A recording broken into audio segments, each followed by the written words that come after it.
Hi friends, welcome back to my channel. In today's video, I'm going to show you how to turn on pause music while recording on Telegram. If you're new here, don't forget to subscribe and give this video a thumbs up. Now, let's dive in.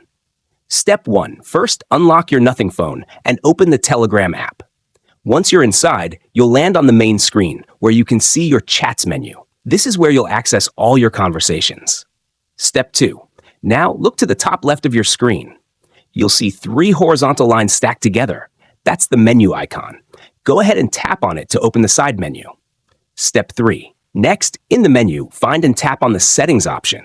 It's usually listed toward the bottom, and it's where you can adjust everything related to your Telegram preferences. Step 4. After tapping on Settings, scroll down and locate the Chat Settings option. This is where you can manage settings related to your chats, like wallpapers, font sizes, and more. Tap on it to proceed. Step 5. Now scroll down to locate the Pause Music While Recording option.